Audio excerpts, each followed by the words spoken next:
नमस्कार दोस्तों, आप सभी का हमारे YouTube चैनल में स्वागत है। और आज हम एक ऐसे टॉपिक पर बात करने जा रहे हैं जो लोगों को थोड़ा सा टफ लगता है, और ये टॉपिक है खासकर आर्द्रता एवं वर्षण और वर्षा से रिलेटेड, संघनन से रिलेटेड और इससे रिलेटेड जितनी भी टर्मिनोलॉजी है, इन सभी चीज़ों पर आज हम बात करने वाले हैं।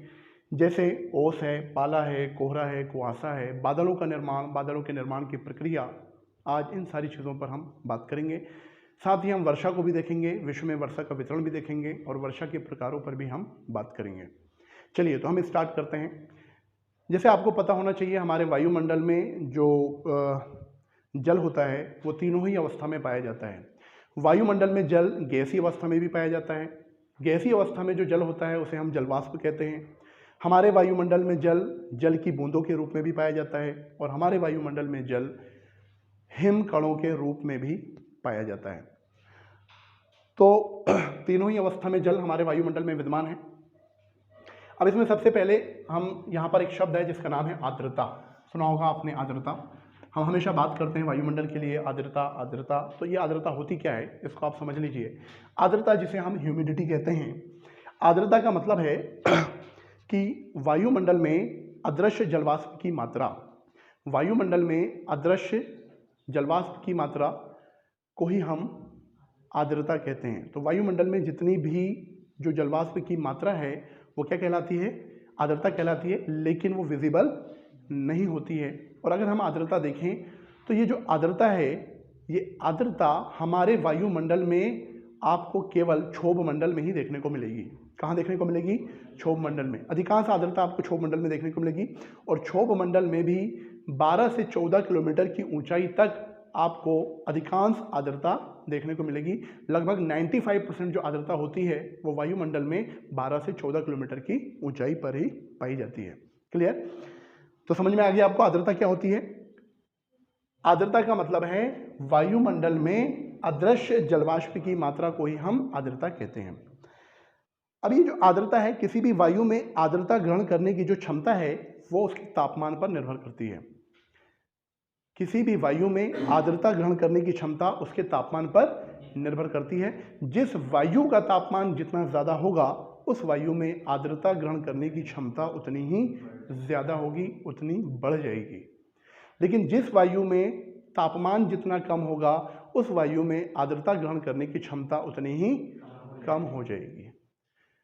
तो तापमान और आर्द्रता में सीधा सीधा संबंध पाया जाता है कि तापमान बढ़ेगा तो आर्द्रता ग्रहण करने की क्षमता बढ़ जाएगी, तापमान कम हो जाएगा तो आर्द्रता ग्रहण करने की क्षमता कम हो जाएगी। अब ये आर्द्रता के भी भिन्न रूप होते हैं, आर्द्रता के भी अलग अलग रूप होते हैं, कई रूप होते हैं। जैसे एक होती है निरपेक्ष आर्द्रता, एक होती है विशिष्ट आर्द्रता और एक होती है सापेक्षिक आर्द्रता।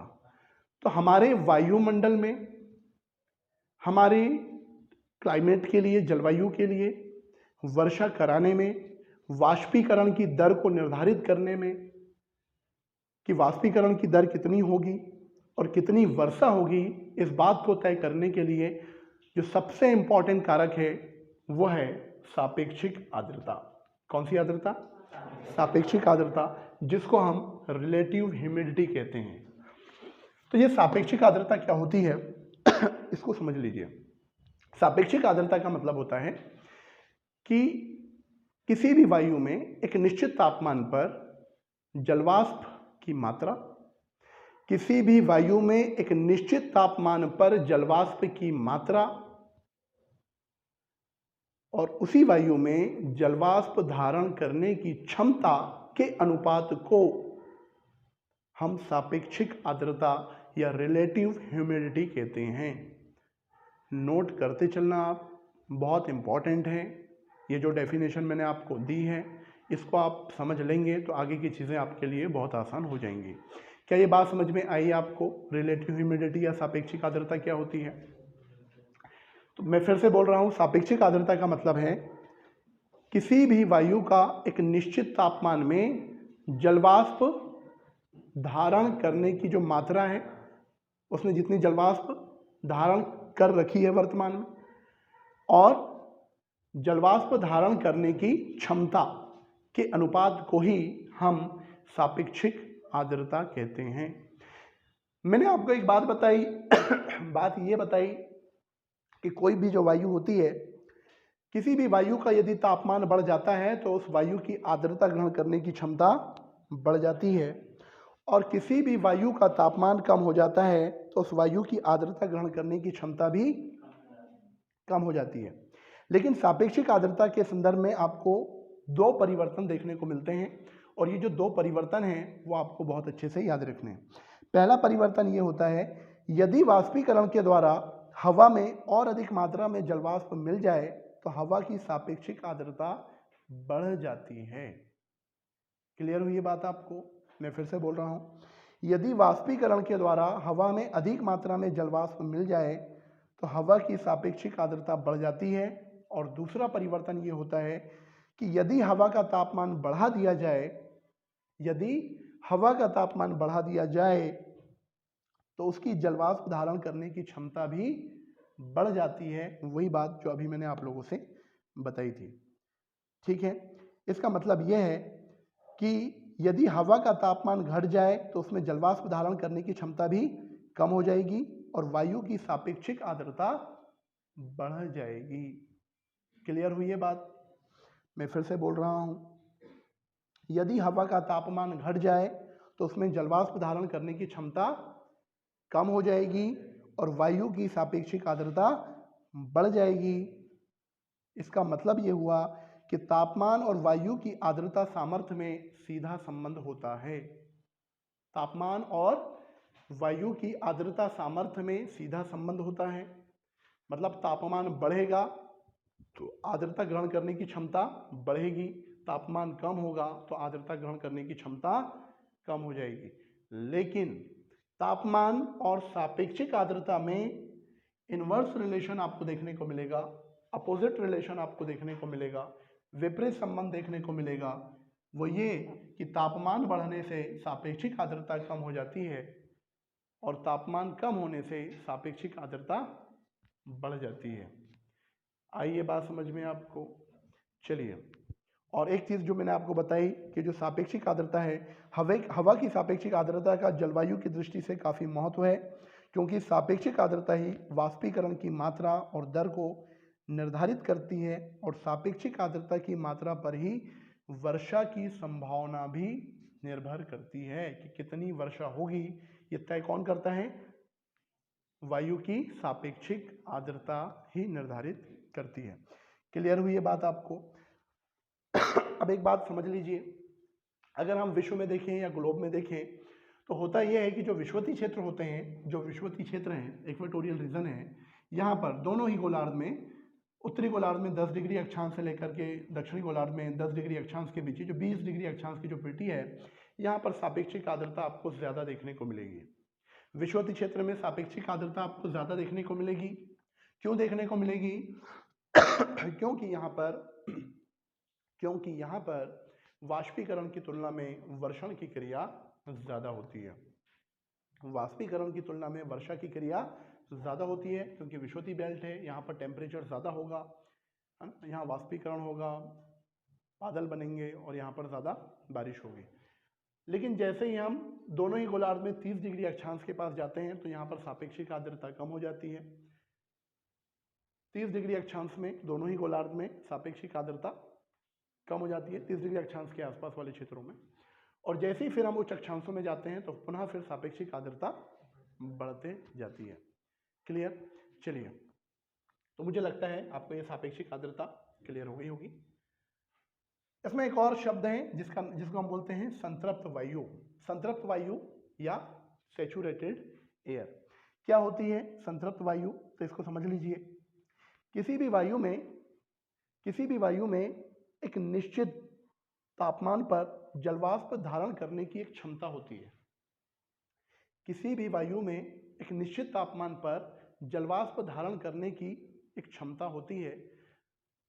जब वो पूरी तरीके से अपनी क्षमता को प्राप्त कर लेती है तो ऐसी वायु को हम संतृप्त वायु या सैचुरेटेड एयर कहते हैं।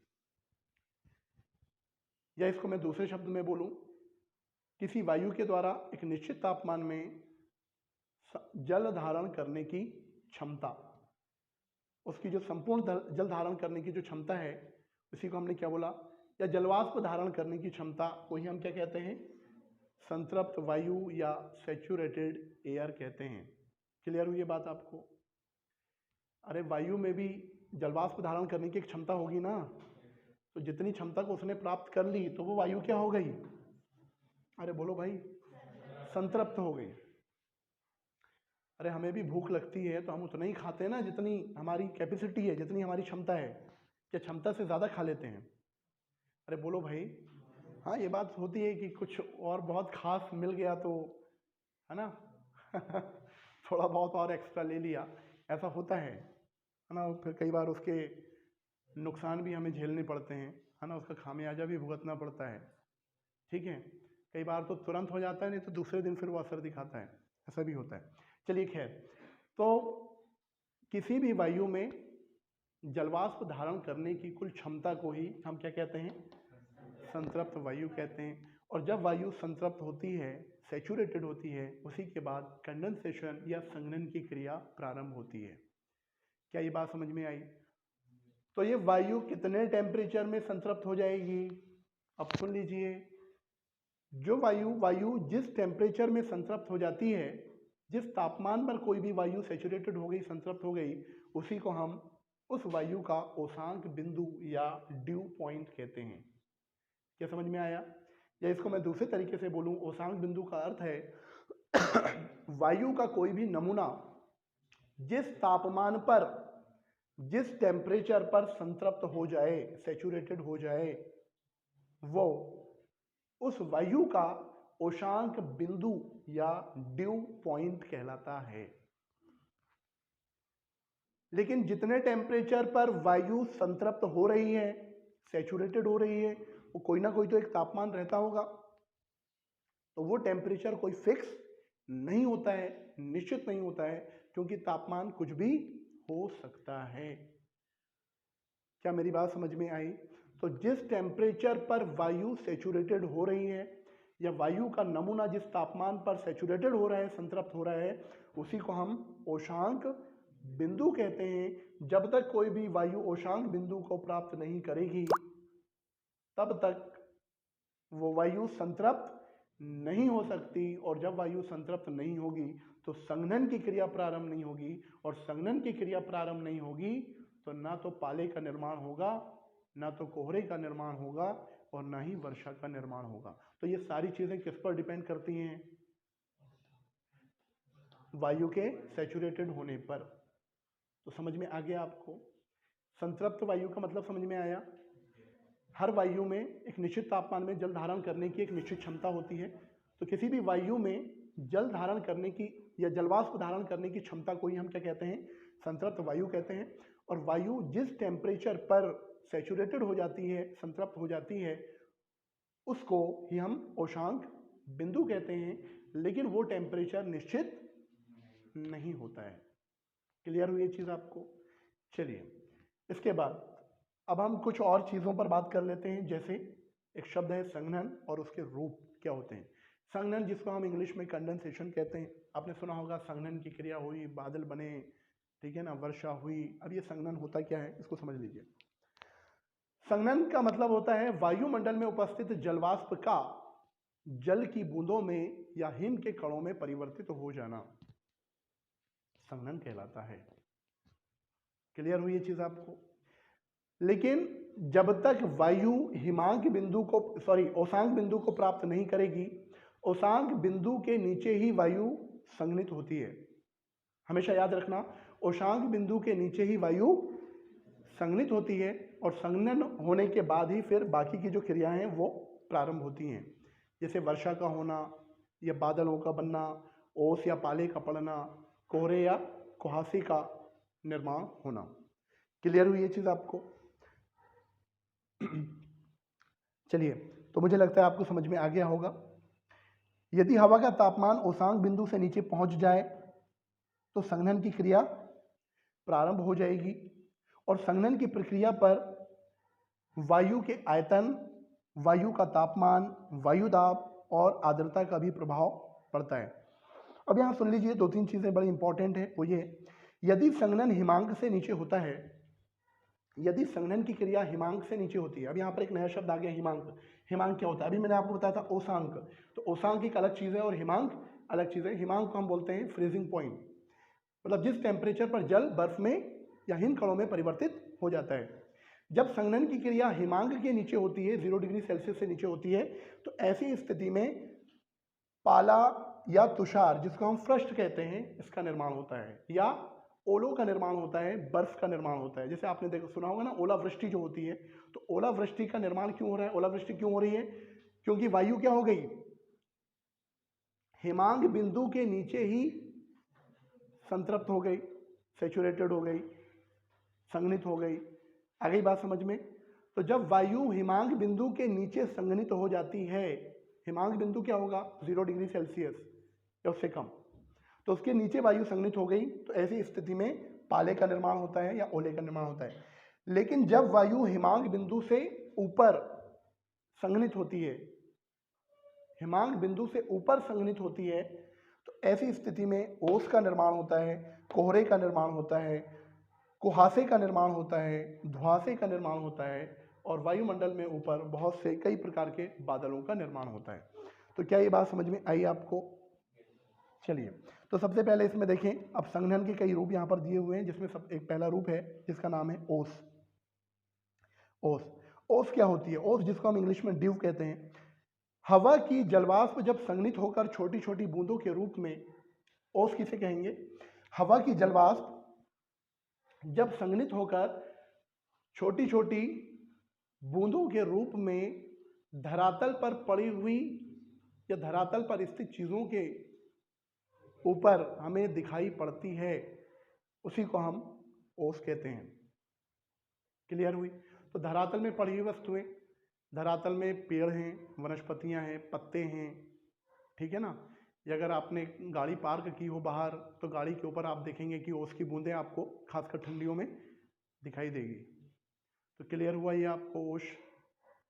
तो ओस का निर्माण कैसे हो रहा है? ओस का निर्माण कैसे हुआ? वायु के हिमांक बिंदु से ऊपर संघनित होने से ओस का निर्माण हुआ। क्लियर हुई ये बात? चलिए, अब ओस के निर्माण के लिए क्या चाहिए?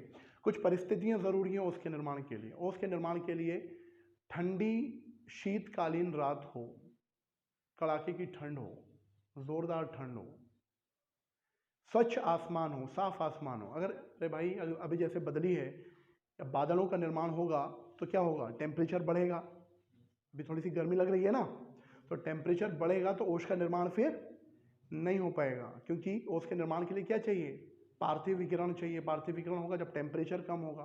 तो ठंडी रात हो, स्वच्छ आसमान हो, ठीक है ना, शांत वायुमंडल हो, ये कुछ आदर्श स्थिति हैं। ऐसी स्थिति में आपको ओस का निर्माण या ओस आपको ज़्यादा देखने को मिलेगी। चलिए, इसमें दूसरी चीज़ है पाला। पाला, या जिसको हम तुषार कहते हैं, या इसी को हम फ्रस्ट कहते हैं। पाला क्या होता है?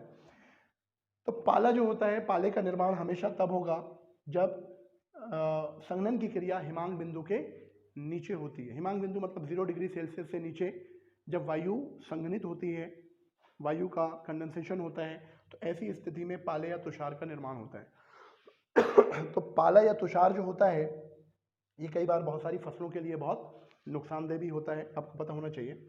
और ओस और पाला, ये दोनों ही जो चीज़ें हैं, दोनों के निर्माण के लिए जो परिस्थितियां चाहिए वो समान है। मतलब उसके लिए भी लंबी ठंडी रातें हों और वायुमंडल शांत हो और शीत ऋतु हो। आगे बात समझ में? तो उस समय किसका निर्माण होगा? ओस और पाले का निर्माण होगा। लेकिन दोनों में अंतर क्या है?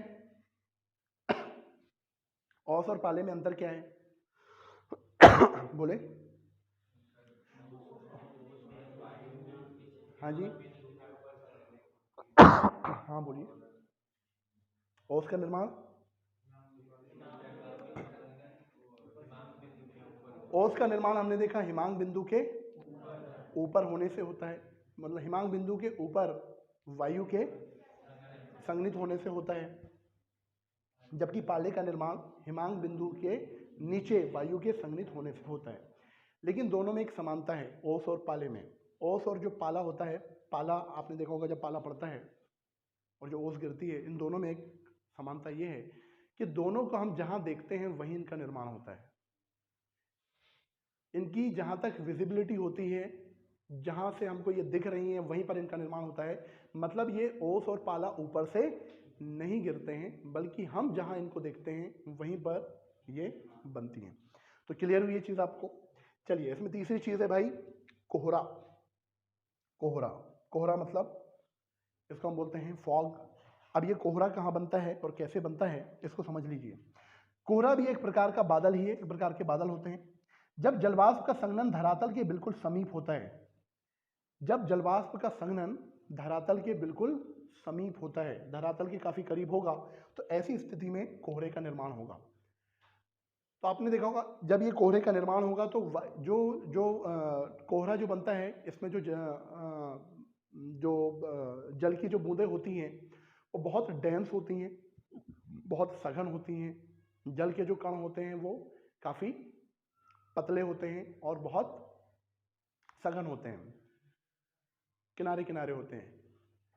तो ऐसी स्थिति में दृश्यता बहुत कम हो जाती है। और ये जो कोहरा होता है शीत ऋतु में खासकर आवागमन के लिए, ट्रांसपोर्ट के लिए बहुत खतरनाक होता है। तो शीत ऋतु में बहुत सारे एक्सीडेंट भी होते हैं। और आपने सुना होगा कि कोहरे की वजह से हमारे देश में ट्रेनें बहुत लेट हो जाती हैं। ये तो हमारे देश की स्थिति है। लेकिन आप थोड़ा सा उच्च अक्षांश में जाएंगे या उच्च अक्षांशी जो देश हैं, वहाँ पर कोहरे की वजह से बहुत सारा आपको डिस्टर्बेंस देखने को मिलेगा। तो बात समझ में आई कोहरा। तो कोहरे में क्या होगा, जो जल के कण होंगे बहुत सघन होंगे, करीब करीब होंगे, जिसकी वजह से दृश्यता काफ़ी कम हो जाती है। और जो कोहरे का निर्माण होता है वो हमारे धरातल के निकट वायु के संघनित होने के कारण होता है। क्लियर हुई ये चीज़ आपको। कोहरे का ही एक छोटा भाई है जिसका नाम है कुहासा, जिसको हम मिस्ट कहते हैं।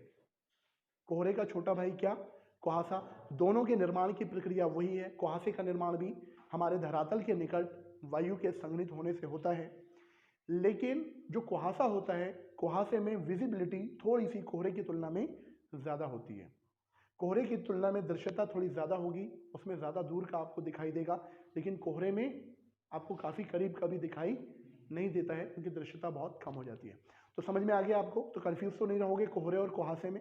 यहाँ पर मैंने नहीं लिखा है, आप लोग लिख लीजिएगा उसको, कुहासे को। चलिए, इसके बाद एक और शब्द है जिसका नाम है धुआसा। धुआसा जिसको हम स्मॉग कहते हैं। ये क्या होता है धुआसा? तो जो बड़े बड़े महानगर होते हैं, बड़े बड़े महानगरों में जो फैक्ट्रियां होती हैं, फैक्ट्रियों से जो धुआं निकलता है, स्मोक निकलता है। तो जो धुआं होता है, धुएं के कण जब कोहरे में मिल जाते हैं, फॉग में मिल जाते हैं, तो स्मोक प्लस फॉग दोनों के मिलने से स्मोग का निर्माण होता है या धुआंसे का निर्माण होता है। तो बात समझ में आई। तो धुआं और कोहरा जब दोनों मिल गए तो उसके मिलने से किसका निर्माण हुआ, धुआंसे का निर्माण हुआ। और ये जो धुआंसा होता है ये कोहरे से ज़्यादा खतरनाक होता है, क्योंकि इसमें दृश्यता बहुत कम हो जाती है। तो समझ में आ गया आपको धुआंसा। फैक्ट्रियों से निकलने वाला धुआं जब किस में मिल जाएगा, कोहरे में मिल जाएगा, तो ऐसी स्थिति में धुआंसे का निर्माण होगा। और धुआंसा मैंने बोला कोहरे से ज़्यादा खतरनाक होता है, क्योंकि इसमें दृश्यता कोहरे की तुलना में और भी कम हो जाती है। जैसे आपने सुना होगा दिल्ली में ये समस्या आपको बहुत ज़्यादा देखने को मिलेगी। और जितने भी जो लैंडलॉक सिटी हैं, जो लैंडलॉक बड़े बड़े जो महानगर हैं, वहाँ भी आपको ये समस्या शीत ऋतु में खासकर ज़्यादा देखने को मिलती है। दिल्ली में होता ये है कि जो पंजाब में पराली जलाई जाती है, पराली जब उड़ करके दिल्ली तक आती है तो वो और इसको बढ़ाने का काम करती है। तो दृश्यता और बहुत ज़्यादा कम हो जाती है। आपने देखा होगा पराली का जो मुद्दा है वो बहुत बड़ा मुद्दा है, और उसके ऊपर काफ़ी पॉलिटिक्स भी हो रही है, उसके ऊपर काफ़ी डिबेट भी चली है अभी न्यूज़ चैनल में, और कई सालों से ये समस्या बनी हुई है। तो मुझे लग रहा है ये आपको समझ में आया होगा। अब पंजाब सरकार ने एक निर्णय भी लिया है, शायद वो पराली को वहीं पर स्थानीय स्तर पर उसको खरीदा जा रहा है, और किसानों को जो है पराली के बदले कुछ पेमेंट भी सरकार वहाँ कर रही है। अब देखें निकट भविष्य में हो सकता है ये समस्या कम हो जाए। चलिए, तो ये चीज़ समझ में आई आपको। अब नंबर है बादल का। बादल, क्लाउड, बादलों का निर्माण कैसे होता है तो इसको समझ लीजिए। तो हमने देखा था बादल जो होते हैं, हम जैसे जैसे वायुमंडल में ऊपर जाते हैं, तो वायुमंडल में ऊपर जाने पर हम 165 मीटर पर 1 डिग्री सेल्सियस टेम्परेचर कम रिकॉर्ड करते हैं। होता है एक नॉर्मल जो हम टेम्परेचर की जो कमी हम देखने को हमें मिलती है वायुमंडल में। तो 165 मीटर पर 1 डिग्री सेल्सियस की दर से तापमान कम होता है, जिसको हमने क्या बोला, नॉर्मल लैप्स रेट कहा। क्या कहा? Normal lapse rate. लेकिन याद रखना, जो वायु है जिसमें बादलों का निर्माण होता है उसमें नॉर्मल लैप्स रेट से वायु ठंडी नहीं होती है, बल्कि जो वायु ऊपर उठती है और वायु ऊपर उठने के बाद जो ठंडी होती है, वायु के ठंडे होने की जो प्रक्रिया होती है, उस क्रिया को हम शुष्क रुद्धोष्म दर कहते हैं, या इसको ड्राई एडियाबैटिक रेट कहते हैं। ड्राई एडियाबैटिक दर के द्वारा वायु, ऊपर उठती हुई वायु धीरे धीरे ठंडी होकर संतृप्त होती है, सैचुरेटेड होती है, मतलब एक योशांक बिंदु को प्राप्त करेगी, संतृप्त होगी, और संतृप्त होने के बाद फिर संघनन की क्रिया होगी, कंडेंसेशन होगा। ये बात समझ में आई? और संघनन की क्रिया होगी, उससे फिर क्या होंगे, बादलों का निर्माण होगा। तो मैंने आपको बताया रुद्धोष्म ताप पतन दर या एडियाबैटिक लैप्स रेट कितना होता है। तो ये होता है 1000 मीटर ऊपर जाने पर 10 डिग्री सेल्सियस। 1000 मीटर ऊपर जाने पर 10 डिग्री सेल्सियस की इसकी दर होती है। इस दर से वायु ठंडी होती है। वायु के ठंडे होने के बाद वायु क्या हो जाएगी, ओशांक बिंदु को प्राप्त कर लेगी। जब वायु ओशांक बिंदु को प्राप्त कर लेगी तो वायु क्या हो जाएगी, सैचुरेटेड हो जाएगी, संतृप्त हो जाएगी। और जब वायु संतृप्त हो जाएगी तो किसका निर्माण होगा, बादलों का निर्माण होगा और मूसलाधार वर्षा होगी, खूब बारिश होगी। क्या ये बात समझ में आई? तो बादलों का निर्माण कहाँ हो रहा है, या बादलों के निर्माण के लिए वायु संघनित कहाँ हो रही है, वायुमंडल में काफी ऊंचाई पर होती है। हालांकि उसका भी संबंध क्षोभ मंडल से ही होता है, समताप मंडल में नहीं होते। बादल कहाँ बनते हैं, अधिकांश वर्षा कराने वाले जो बादल हैं उनका निर्माण क्षोभ मंडल में होता है। तो क्षोभ मंडल में ही, लेकिन ज्यादा ऊंचाई पर वायु के संघनित होने से और वायु के रुद्धोष्म ताप शुष्क रुद्धोष्म तापहास दर के कारण वायु का टेम्परेचर कम होता है, जिसकी वजह से बादल बनते हैं और फिर वर्षा होती है। वर्षा होने के बाद जो जलवाष्प होती है, जलवाष्प में जो लेटेंट हीट होती है, जो उसकी गुप्त उष्मा होती है, वो पुनः वायु को वर्षा कराने के बाद फिर ऊपर उठाती है। लेकिन फिर वायु बहुत तेजी से ऊपर नहीं उठती, धीमी गति से ऊपर उठती है, और धीमी गति से ऊपर उठने के बाद फिर वायु ठंडी होती है, फिर संघनन होता है और फिर वर्षा होती है। आ गई बात समझ में? तो इस तरीके से बादलों के निर्माण और वर्षा की जो प्रक्रिया है वो चलते रहती है। वायु जब बहुत तेज वेग से ऊपर उठती है, तो जैसे आपने कपास देखा होगा, कॉटन देखा होगा, तो कपास के समान बादलों का निर्माण होता है। और जब वायु बहुत धीमी धीमी गति से ऊपर उठती है तो स्तरों के रूप में, लेयर के रूप में बादलों का निर्माण होता है। विश्व में एक संगठन है जिसका नाम है अंतर्राष्ट्रीय मौसम विज्ञान संगठन। अंतर्राष्ट्रीय मौसम विज्ञान संगठन ने इस आधार पर बादलों के 10 रूप बताए हैं, बादलों के 10 प्रकार बताए हैं। हालांकि अभी हम यहाँ बादलों के जो प्रकार हैं उनको डिस्कस नहीं कर रहे हैं, वो किसी और लेक्चर में हम उसको डिस्कस करेंगे, तो उसको आप ज़रूर देखिएगा। तो मुझे लगता है आपको बादलों के निर्माण की प्रक्रिया समझ में आ गई होगी। अरे बोले भाई, चलिए, तो समझ में आ गया आपको संघनन और उसके रूप। ओस क्लियर हुआ? अरे बोलो भाई। ओस, कोहरा, धुआंसा, बादल, इन सब का निर्माण तब हो रहा है जब वायु हिमांक बिंदु के नीचे संघनित हो रही है, या हिमांक बिंदु के ऊपर संघनित हो रही है। हिमांक बिंदु के ऊपर संघनित होने से ओस का निर्माण, कोहरे का निर्माण, धुआंसे का निर्माण और बादलों का निर्माण होता है। जबकि पाले का निर्माण और ओले का जो निर्माण हो रहा है, या बर्फ का जो निर्माण होता है, वो कैसे होता है, हिमांक बिंदु के नीचे वायु के संघनित होने से होता है। तो क्या यहाँ तक की चीजें आपको क्लियर हुई? चलिए, आज मेरा स्वास्थ्य ठीक नहीं है और मुझे लगता है मैं आपको समझा पाया हूँगा। समझ में आया या नहीं आया? चलिए आ गया, धन्यवाद आपका। हाँ जी, अब देखिए, अब हम बात करते हैं वर्षा की मात्रा और वर्षा का वितरण। तो विश्व में वर्षा की मात्रा, अब देखें, वर्षा की मात्रा के आधार पर हमने इसको 5 भागों में बांटा हुआ है। जैसे आप सुनते होंगे आर्द्र शब्द, 2 शब्द होते हैं। एक शब्द होता है आर्द्र, सुना है आपने आर्द्र? अरे आर्द्रता से ही मिलकर बना भाई, आर्द्र। और एक शब्द सुना होगा आपने शुष्क, सुना है? तो आर्द्रता का संबंध किससे है? वर्षा से होता है ना। तो वर्षा के आधार पे हम आर्द्र क्षेत्र बोलते हैं, अति आर्द्र, आर्द्र, उप आर्द्र। आ गई बात समझ में? और शुष्कता का संबंध किससे होता है? तापमान से। जहाँ तापमान ज़्यादा प्रभावी होगा, टेम्परेचर ज़्यादा डोमिनेंट होगा, वहाँ उस क्षेत्र की जलवायु को हम किस आधार पे बोलेंगे, किस आधार पे हम बात करेंगे कि वो क्षेत्र कैसा है? अर्ध शुष्क है, शुष्क है। बात समझ में आई आपको? या टेम्परेचर ज़्यादा है तो उसको हम उष्ण भी कहते हैं। क्या कहते हैं?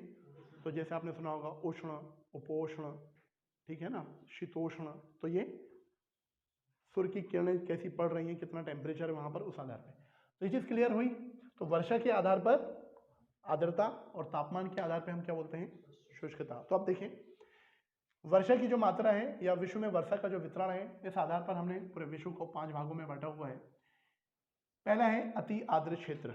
अति आर्द्र मतलब जहाँ पर बहुत ज़्यादा बारिश हो रही है। और कितनी बारिश हो रही है? वो क्षेत्र जहाँ पर 200 सेंटीमीटर से ज़्यादा बारिश हो रही है। ऐसे क्षेत्र जहाँ विश्व में 200 सेंटीमीटर से ज़्यादा बारिश हो रही है, उस क्षेत्र को हम क्या कहेंगे?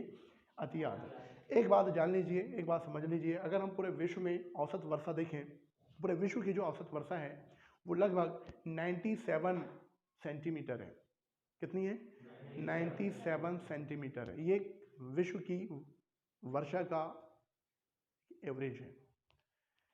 लेकिन विश्व में बहुत सी जगह ऐसी हैं जहां पर 1100 सेंटीमीटर या उससे ज़्यादा बारिश होती है। और सौभाग्य से ये जगह हमारे यहाँ है, हमारे देश में है ना। तो ये कहाँ पर है? मेघालय के पठार में मौसिनराम और चेरापूंजी, आपने नाम सुना होगा। जहाँ पर गारो, खासी, जयंतिया एक कीप के आकार की आकृति का निर्माण करते हैं, जिसकी वजह से वायु उससे टकराती हैं, ऊपर उठती हैं, संघनित होती हैं और खूब बारिश कराती हैं, मूसलाधार बारिश कराती हैं, विस्फोटक वर्षा कराती हैं। देखा है हमने। तो विश्व में ऐसी भी जगह है जहाँ 1100 सेंटीमीटर से ज़्यादा बारिश हो रही है। और विश्व में कुछ जगह ऐसी भी हैं जहाँ पर वर्षा बहुत कम होती है, और इतनी कम होती है कि मात्र 10 सेंटीमीटर से भी कम वर्षा होती है। तो जैसे भारत का आप ले लीजिए, लेह लद्दाख वाला जो रीजन है, जिसको हम शीत मरुस्थल कह देते हैं, हालांकि वो शीत मरुस्थल में नहीं आता है, लेकिन शीत मरुस्थल बोलते हैं, वहाँ केवल 8 सेंटीमीटर बारिश हो रही है। हमारे यहाँ थार का डिजर्ट है भारत में, थार के मरुस्थल में मात्र 25 सेंटीमीटर बारिश हो रही है। आपने एक मरुस्थल का नाम सुना होगा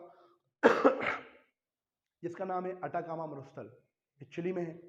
दुनिया का सबसे शुष्क मरुस्थल है, जहाँ पर 8 सेंटीमीटर से भी कम वर्षा होती है। 5 सेंटीमीटर के आसपास बारिश होती है, तो बहुत कम वर्षा होती है। आ गई बात समझ में? तो विश्व के जितने भी मरुस्थलीय क्षेत्र हैं वहाँ पर बारिश या वर्षा बहुत कम आपको देखने को मिलेगी। चलिए, लेकिन सबसे ज़्यादा वर्षा वाला जो क्षेत्र होगा उसको हमने क्या बोल दिया? अति आर्द्र क्षेत्र। और ये जो अति आर्द्र क्षेत्र है, यहाँ वर्षा कितनी हो रही है? 200 सेंटीमीटर से अधिक वर्षा हो रही है। ऐसे कौन से क्षेत्र होंगे विश्व में? तो एक तो अपवाद मैंने आपको बता दिया, एक छोटा सा क्षेत्र हमारा भारत का मौसिनराम और चेरापूंजी, जो सबसे ज़्यादा विश्व में वर्षा प्राप्त कर रहा है। लेकिन एवरेज 200 सेंटीमीटर से ज़्यादा वर्षा कहाँ होगी? विषुवतीय क्षेत्रों में होगी। कहाँ पर होगी भाई? विषुवतीय क्षेत्रों में होगी। तो विषुवतीय क्षेत्र कौन से? ये देखें, ये वाला क्षेत्र, दोनों ही गोलार्ध में 10 डिग्री अक्षांश के बीच का जो क्षेत्र है, इसको हम विषुवतीय क्षेत्र कहेंगे। आप वर्ल्ड के मैप में अगर देखोगे विषुवतीय क्षेत्र को, तो यहाँ पर आपको मिलेगा कोलंबिया, इक्वेडोर, ब्राज़ील का उत्तरी भाग, मतलब अमेजन नदी बेसिन, ब्राज़ील का अमेजन बेसिन वाला हिस्सा।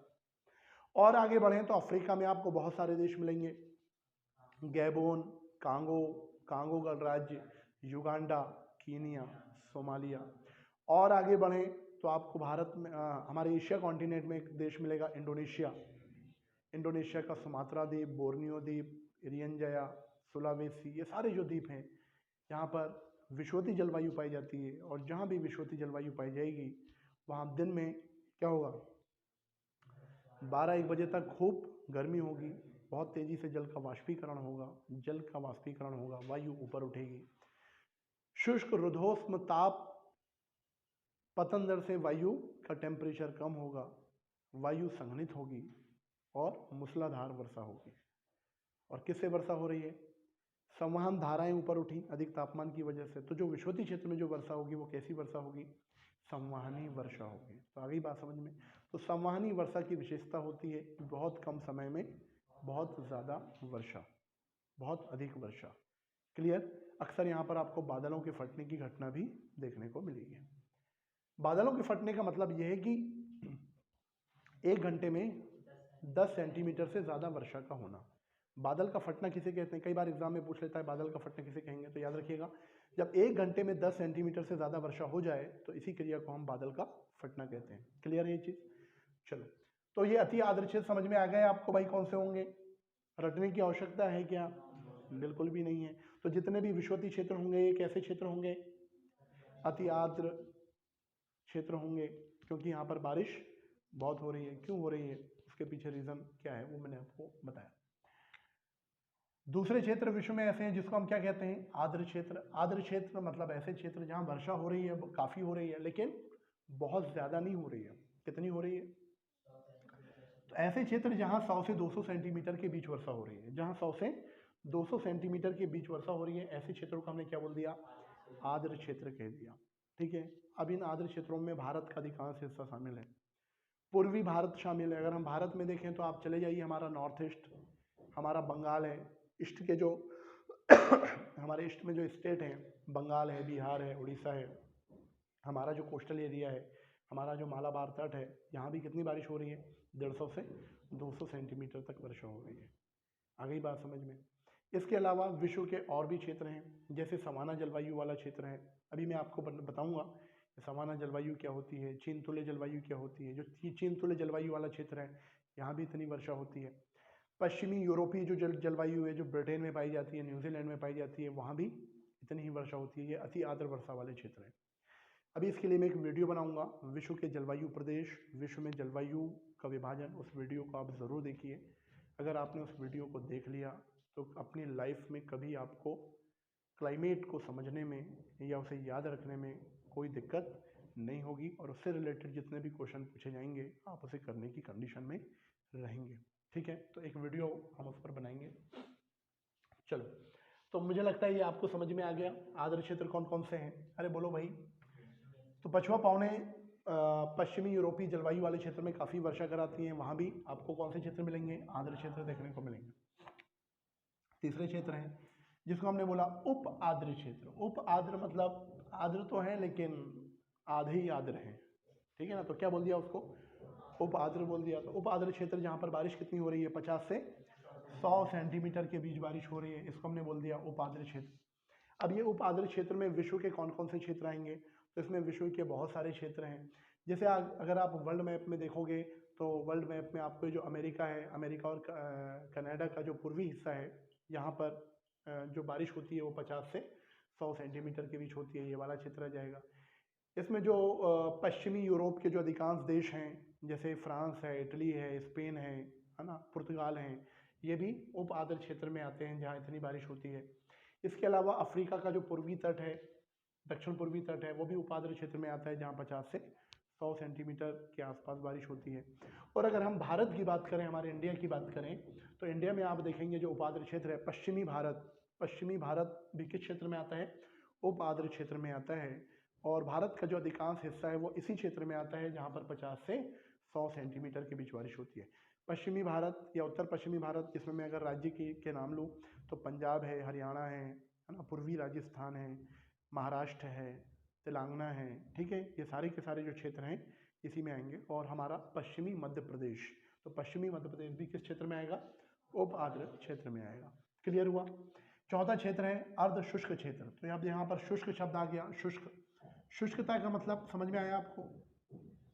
अरे बोलो भाई।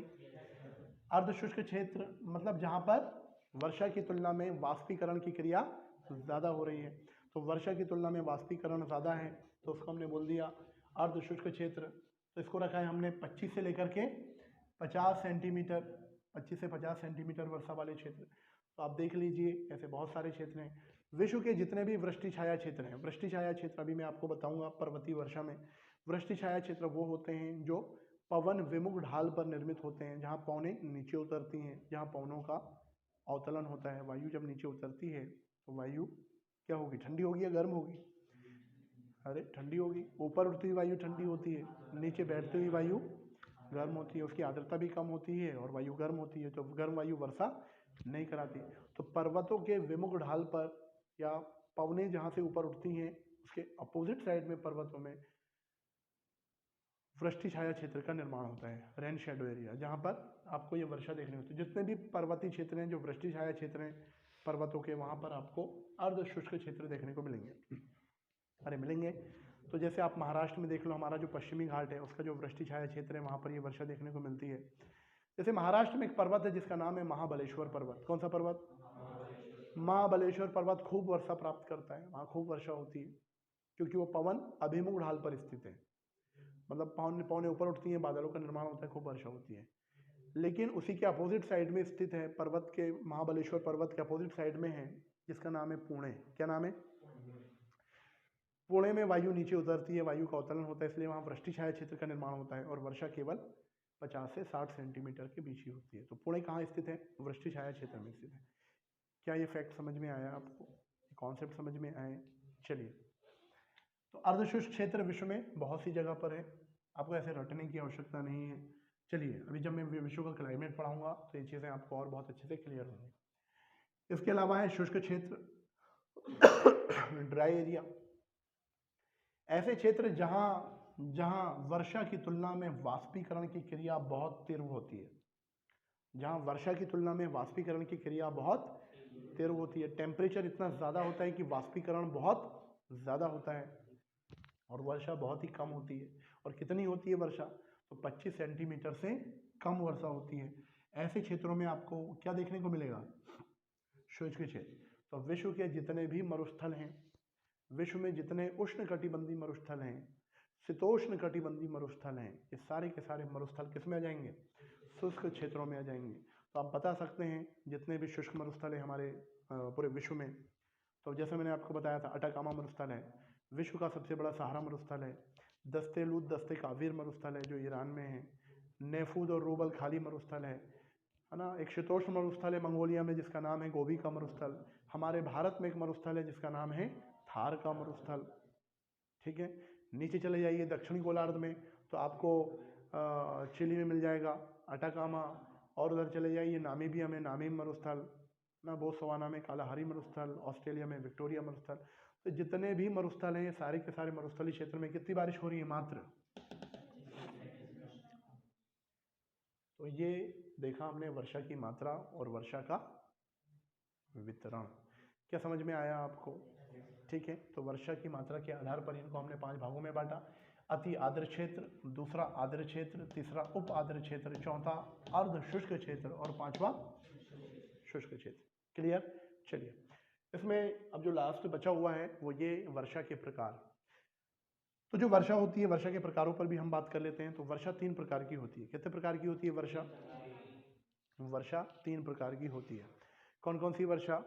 तो सबसे पहले देखो ये लिखा हुआ है, पहली वर्षा संवहनी वर्षा, दूसरी वर्षा पर्वतीय वर्षा और तीसरी है चक्रवाती वर्षा। ये तीनों का डायग्राम यहाँ पर बना हुआ है। आ गई बात समझ में? अरे बोलो भाई।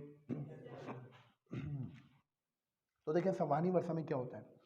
संवहनी वर्षा में क्या होता है? संवहनी वर्षा हमेशा वहाँ होगी जहाँ पर सूर्य की किरणें सीधी पड़ेंगी, जहाँ इंसोलेशन ज़्यादा होगा, सूर्यातप ज़्यादा होगा। और सूर्यातप ज़्यादा कहाँ पर होता है? विषुवतीय क्षेत्र में होता है। विषुवतीय क्षेत्र में तापमान ज़्यादा होता है। तापमान ज़्यादा होने की वजह से संवहन धाराएं उत्पन्न होती हैं। क्या उत्पन्न होती हैं? संवहन धाराएं उत्पन्न होती हैं। संवहन धाराएं जल का बहुत तेजी से वाष्पीकरण करती हैं। संवहन धाराएं ऊपर उठती हैं। ऊपर उठने के बाद क्या होता है? वायु सैचुरेटेड होती है, संघनित होती है। जब वायु सैचुरेटेड होगी, संतृप्त होगी, उसके बाद क्या होगा? संघनन की क्रिया होगी, फिर वायु सैचुरेटेड होगी, बादलों का निर्माण होगा और खूब बारिश होगी। तो संवहनी वर्षा की विशेषता है संवहन धाराओं से वर्षा का होना। और ये कहाँ होगा? हमेशा वहाँ होगा जहाँ सूर्य की किरणें सीधी पड़ रही हैं। और ये क्षेत्र है, अभी थोड़ी देर पहले मैंने आपको बताया था, विषुवतीय क्षेत्र। कौन सा क्षेत्र? तो संवहनी वर्षा अधिकांश कहाँ होती है? विषुवतीय क्षेत्र में होती है। सबसे ज़्यादा कहाँ होती है? विषुवतीय क्षेत्र में होती है। इसका मतलब ये नहीं है कि केवल विषुवतीय क्षेत्र में होगी। विषुवतीय क्षेत्र से लगे हुए जो भारत जैसे उष्णकटिबंधीय क्षेत्र हैं, जैसे हमारे यहाँ मानसूनी जलवायु पाई जाती है, हमारे यहाँ भी कुछ मात्रा में, अल्प मात्रा में संवहनी वर्षा होती है। सवाना क्षेत्र में, सवाना जलवायु वाले क्षेत्र में, वो भी लगी हुई जलवायु है विषुवतीय क्षेत्र से, इसलिए वहाँ भी अल्प मात्रा में संवहनी वर्षा होती है। तो संवहनी वर्षा की विशेषता क्या है? इसकी विशेषता यह है कि कम समय में अत्यधिक वर्षा का होना। याद रहेगा आपको, कम समय में सबसे ज़्यादा वर्षा किस में होती है? संवहनी वर्षा में होती है। इसमें संवहन धाराएं ऊपर उठती हैं, बादलों का निर्माण होता है, वर्षा होती है। तो हमेशा ये संवहनी वर्षा किन क्षेत्रों में होगी? विषुवतीय क्षेत्रों में होगी। कहाँ पर होगी?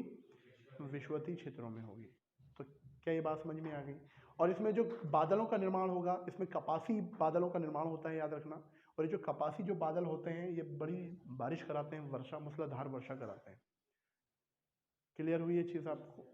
और मैंने आपको बताया था वायु किस दर से ठंडी होती है, तो रुद्धोष्म ताप पतन दर के कारण वायु ठंडी होती है। और फिर वायु जो है, सॉरी, शुष्क रुद्धोष्म ताप दर के कारण वायु ठंडी होती है। ड्राई एडियाबैटिक रेट है ना, शुष्क रुद्धोष्म दर जिसको हम बोलते हैं, 1000 मीटर पर 10 डिग्री सेल्सियस की दर से वायु ठंडे होने की दर होती है। ठीक है। और फिर बादलों का निर्माण होता है, मूसलाधार वर्षा होती है। तो संवहनी वर्षा कहाँ कहाँ होगी, किन किन देशों में होगी? अब आपको रटने की आवश्यकता है क्या? तो वो सारे के सारे देश आ जाएंगे जो विषुवतीय क्षेत्र में होंगे। अरे आएंगे या नहीं आएंगे? तो आप देख लीजिए, कोलंबिया है, इक्वेडोर है, ब्राज़ील का उत्तरी हिस्सा है, ठीक है ना। अफ्रीका में देख लो, अफ्रीका कॉन्टिनेंट में गैबोन है, कांगो गणराज्य है, युगांडा है, कीनिया है, सोमालिया है। उधर एशिया में देख लो, इंडोनेशिया है। ये सारे के सारे देशों में कौन सी वर्षा होगी? तो यही है संवहनी वर्षा। ये देखो, ये वायु संवहन धाराएं उत्पन्न हो रही हैं, जिसकी वजह से वायु ऊपर उठ रही है। ऊपर उठने के बाद ये बादलों का निर्माण हो रहा है। तो ये ऊपर उठती हुई वायु है। कैसी वायु है ये? ऊपर उठती हुई वायु है। तो कैसी वायु है? ऊपर उठ रही है तो गर्म वायु है। और ऊपर जाने के बाद क्या हो जाएगी? ठंडी हो जाएगी, बादल बनेंगे, खूब वर्षा होगी। वर्षा हो रही है, मूसलाधार वर्षा हो गया। क्या समझ में आ गया आपको? दूसरे प्रकार की जो वर्षा है, इसको हम बोलते हैं पर्वतीय वर्षा। कौन सी वर्षा? पर्वतीय वर्षा। अब आपने देखा होगा, तो पर्वतीय क्षेत्र जो होते हैं वो समुद्र तल से काफ़ी ऊंचाई पर होते हैं, ऊंचे उठे हुए होते हैं। और जो पर्वतीय क्षेत्र होंगे, पर्वतों में एक दिशा वो होगी जहां वायु उससे टकरा करके ऊपर उठेगी। जब गर्म वायु, आर्द्र वायु, ऐसी वायु जो आर्द्रता लेकर के आती है और पर्वतों के एक ढाल से टकराकर ऊपर उठती है, एक निश्चित ऊंचाई पर जाने के बाद वायु संतृप्त हो जाती है, सैचुरेटेड हो जाती है। सैचुरेटेड वायु संघनित होती है, बादलों का निर्माण होता है। और बादलों के निर्माण के बाद पर्वतों के एक ढाल पर, किस ढाल पर? पवन अभिमुख ढाल पर। ये कौन सा ढाल है भाई? ये लिख दे रहा हूं मैं, पवनाभिमुख। ये पवनाभिमुख ढाल है। तो पर्वतों के उस ढाल पर खूब बारिश होगी। तो देखिए यहाँ पर बारिश हो रही है, हो रही है। अब होती हुई नहीं दिखेगी यहाँ पर बारिश आपको, ठीक है ना। अब इमेजिन करना होगा आपको, ठीक है। तो इस ढाल पे क्या हो रही है? बारिश हो रही। वायु आगे बढ़ी और आगे बढ़ने के बाद इसमें अब जितनी आर्द्रता थी, काफ़ी आर्द्रता जो है उसकी यहाँ पर वर्षा के रूप में समाप्त हो गई। अब ये वायु जो है वो नीचे उतरेगी, तो यहाँ वायु ऊपर क्या होगा? टेम्परेचर कम होगा। जब वायु नीचे उतरेगी तो नीचे क्या होता है? तापमान ज़्यादा होता है, बढ़ता है तापमान। और इसकी आर्द्रता भी क्या हो गई? कम हो गई। तो एक तो वायु की आर्द्रता कम हो गई, और वायु जब नीचे उतर रही है तो कैसी हो रही है? गर्म हो रही है। जब वायु का अवतलन होने लगेगा दूसरे ढाल पर, तो यहाँ वर्षा क्या हो जाएगी? बहुत कम हो जाएगी। यहाँ मान लीजिए, यहाँ अगर 150 से 200 सेंटीमीटर वर्षा हो रही है पवन अभिमुख ढाल पर, जहाँ पवनें ऊपर उठ रही हैं, ऊपर उठती हुई पवनों को हम क्या बोलते हैं?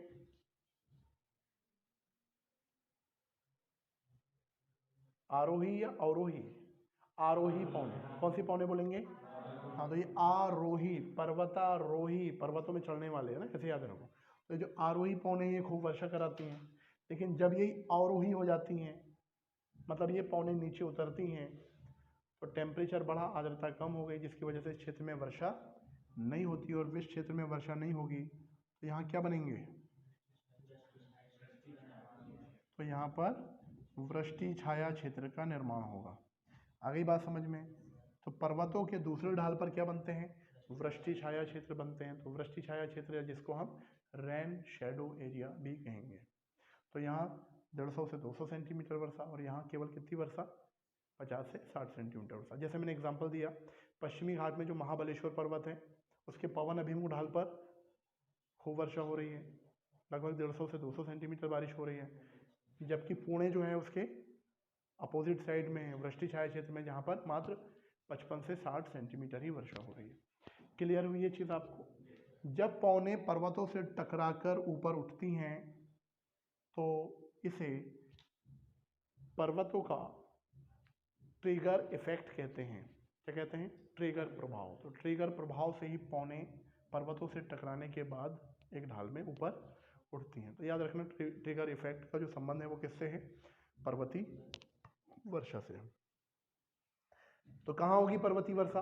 तो विश्व में जितने भी पर्वतीय क्षेत्र हैं वहाँ पर्वतीय वर्षा होगी। अरे होगी या नहीं होगी? और विश्व में अधिकांश जो वर्षा होती है, विश्व में सबसे ज़्यादा जो वर्षा होती है वो पर्वतीय वर्षा होती है। याद रहेगा आपको। भारत में सबसे ज़्यादा कौन सी वर्षा होती है? पर्वतीय वर्षा होती है। हिमालय से टकराने के बाद हमारे यहाँ खूब बारिश होती है। दक्षिण में नीलगिरी पर्वत से टकराने के बाद साउथ में बारिश होती है। पश्चिमी घाट से टकराने के बाद हमारे यहाँ पश्चिमी घाट में खूब बारिश होती है। लौटते हुए मानसून से कोरोमंडल तट पर जो पौने टकराती हैं, वो पौने, चूँकि कोरोमंडल तट उसके परपेंडिकुलर होता है, इसलिए उससे टकराने के बाद लौटते हुए मानसून से नवंबर में, अक्टूबर लास्ट और नवंबर में खूब वर्षा होती है। कई बात समझ में आई है आपको? तो विश्व में जितनी भी वर्षा हो, मतलब पर्वतीय वर्षा है, वो सभी पर्वतीय क्षेत्रों में पवन अभिमुख ढाल पर होगी। क्या ये चीज़ क्लियर हुई आपको? चलो, तो विश्व में सबसे ज़्यादा वर्षा कौन सी? भारत में सबसे ज़्यादा वर्षा कौन सी? पर्वतीय वर्षा। तीसरी वर्षा है, तीसरा प्रकार है वर्षा का चक्रवाती वर्षा। चक्रवाती वर्षा क्या होती है? तो जब भी साइक्लोन आएंगे, चक्रवात आएंगे, तो चक्रवाती वर्षा होगी। अब चक्रवात क्या होते हैं? तो चक्रवात दो प्रकार के होते हैं। एक होता है उष्ण कटिबंधीय चक्रवात और एक होता है शीतोष्ण कटिबंधीय चक्रवात। उष्ण कटिबंधीय चक्रवातों की उत्पत्ति दोनों ही गोलार्ध में 5 डिग्री अक्षांश से लेकर के 30 डिग्री अक्षांश के बीच महासागरों में, महाद्वीपों के पूर्वी भाग पर होती है। क्या बात समझ में आई? तो उष्ण कटिबंधीय चक्रवात हमेशा महासागरों में उत्पन्न होते हैं 5 से लेकर के 30 डिग्री अक्षांश के बीच में। और 5 से 30 डिग्री अक्षांश में कौन सी पवनें चलेंगी? व्यापारिक पवन, ट्रेड विंड चलती हैं। तो ट्रेड विंड किधर से किधर चलती है? पूर्व से पश्चिम की ओर, इसलिए उनको हम पूर्वी पवनें भी कहते हैं। तो ये चक्रवातों को पूर्व से पश्चिम की ओर लेकर के आती हैं, पूर्व से पश्चिम की ओर ढकेलती हैं। आ गई बात समझ में? तो ये चक्रवात जब भी आते हैं तो केंद्र में, जब चक्रवात आते हैं, चक्रवात बनते हैं, तो केंद्र में, चक्रवात के केंद्र में लो प्रेशर बनता है। क्या बनता है? और केंद्र के बाहर धीरे धीरे हाई प्रेशर बनता है। सॉरी, धीरे धीरे नहीं, बहुत ज़्यादा डिफरेंस होता है केंद्र और चक्रवात के बाहर। तो चक्रवात के बाहर मतलब परिधि में क्या बन रहा है? हाई प्रेशर, और केंद्र में लो प्रेशर। हमेशा पवनें कहाँ से कहाँ चलेंगी? हाई प्रेशर से लो प्रेशर की ओर। जब हाई प्रेशर से लो प्रेशर की ओर चलेंगी, मतलब बाहर से केंद्र की ओर, बाहर से अंदर की ओर पवनें चलेंगी, बहुत तीव्र वेग से चलेंगी, क्योंकि हाई प्रेशर और लो प्रेशर में डिफरेंस भी ज़्यादा होता है, वायुदाब प्रवणता ज़्यादा होती है। मतलब वायुदाब में अंतर ज़्यादा होने की वजह से ही वायु क्या होती है? हाई प्रेशर से लो प्रेशर की ओर बहुत तीव्र वेग से चलती है। और जब वायु तीव्र वेग से चलती है तो वो जो चक्रवात होते हैं वो वक्राकार रूप ले करके नीचे से ऊपर उठते हैं। कहाँ उठते हैं? नीचे से ऊपर उठते हैं और खूब वर्षा कराते हैं, खूब वर्षा कराते हैं। आ गई बात समझ में? तो उष्ण कटिबंधीय चक्रवातों में भी वर्षा होती है। और दूसरे चक्रवात मैंने आपको बताया शीतोष्ण कटिबंधीय चक्रवात। तो जो शीतोष्ण कटिबंधीय चक्रवात होते हैं वो दोनों ही गोलार्ध में 35 डिग्री अक्षांश से लेकर के 65 डिग्री अक्षांश के बीच में इन चक्रवातों की उत्पत्ति होती है। 35 से 65 डिग्री अक्षांश के बीच में ये शीतोष्ण चक्रवातों की उत्पत्ति होती है दोनों ही गोलार्ध में। ये महाद्वीप या महासागर दोनों में उत्पन्न हो सकते हैं, कोई दिक्कत वाली बात नहीं है। हालांकि शीत ऋतु में चक्रवात ज़्यादा उत्पन्न होते हैं। आ गई बात समझ में आप? शीत ऋतु में शीतोष्ण चक्रवात ज़्यादा उत्पन्न होते हैं। और शीतोष्ण चक्रवात जो उत्पन्न होते हैं वो अक्सर आपको उपध्रुवीय निम्न दाब पेटी में आपको ज़्यादा देखने को मिलेंगे, क्योंकि पहले वातागर का निर्माण होता है, फ्रंट, मैंने आपको बताया था, जहां दो विपरीत स्वभाव वाली वायु राशियां, मतलब विपरीत स्वभाव मतलब ठंडी और गर्म वायु राशियां आपस में टकराती हैं, वहां पर वाताग्र बनता है, फ्रंट बनता है, और जहां फ्रंट बनेगा वहां पर फिर शीतोष्ण चक्रवातों की उत्पत्ति होगी। लेकिन शीतोष्ण चक्रवात और उष्णकटिबंधीय चक्रवात में एक मुख्य अंतर यह है कि जो उष्णकटिबंधीय चक्रवात होता है उसमें वायुदाब प्रवणता बहुत ज्यादा होती है। उष्णकटिबंधीय चक्रवात में वायुदाब प्रवणता बहुत ज्यादा होती है, इसलिए वायु की गति भी अत्यधिक होती है, बहुत तीव्र होती है। अरे सुना होगा ना आपने, टॉर्नेडो का नाम सुना होगा। अमेरिका के दक्षिणी भाग में टॉर्नेडो आता है जिसकी गति 250 से 300 किलोमीटर होती है। जब ये टॉर्नेडो आता है तो जो ट्रक और बस होते हैं वो भी हवा में उड़ते हुए नजर आते हैं। आप सोचें कि वायु की गति, रफ्तार क्या होती होगी। बात समझ में आ रही है? तो अमेरिका के दक्षिणी भाग में आएगा टॉर्नेडो, कैरिबियन सागर में आता है हरिकेन, चीन में आता है टाइफून। ये उष्णकटिबंधीय चक्रवातों के नाम बता रहा हूं मैं आपको। ऑस्ट्रेलिया में, मेडागास्कर में इसको हम विली विली कहते हैं, भारत में हम साइक्लोन चक्रवात कहते हैं। तो भारत में क्या आएंगे, उष्णकटिबंधीय चक्रवात आएंगे या शीतोष्ण कटिबंधीय चक्रवात आएंगे? उष्णकटिबंधीय चक्रवात आएंगे, क्योंकि हम उष्णकटिबंधीय क्षेत्र में हैं। अरे है ना, तो हमारे यहाँ उष्णकटिबंधीय चक्रवात आएंगे। तो उष्णकटिबंधीय चक्रवात में रफ्तार ज्यादा होती है, वर्षा बहुत ज्यादा होती है, बहुत तीव्र वर्षा होती है, और इनकी अवधि 2 से 3 दिन की होती है। लेकिन शीतोष्ण कटिबंधीय चक्रवात में वायुदाब प्रवणता कम होती है, मतलब वायुदाब में डिफरेंस कम होता है, इसलिए वायु की गति भी मंद होती है, धीमी होती है, और इस वजह से यहाँ वर्षा भी बहुत ज्यादा नहीं होती, धीरे धीरे होती है। आ गई बात समझ में? फुहारों के रूप में वर्षा होती है। फुहारों के रूप में देखा कि वर्षा कैसी होती है, ऐसा लगता है हवा में जल की बूंदें उड़ रही हैं। तो शीतोष्ण चक्रवातों की विशेषता है, यहाँ वर्षा किस रूप में होगी, फुहारों के रूप में होगी। और शीतोष्ण चक्रवात की जो अवधि होती है वो उष्ण चक्रवातों से ज़्यादा होती है, लगभग 7 से 10 दिन के आसपास होती है। 10 दिन के आसपास रहेंगे जब इनकी उत्पत्ति होगी।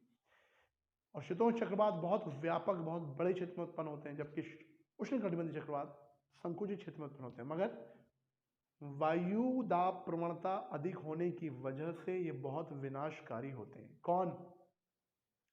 उष्णकटिबंधीय चक्रवात। तो दोनों में वर्षा हो रही है, तो ऐसी वर्षा को हम क्या कहेंगे?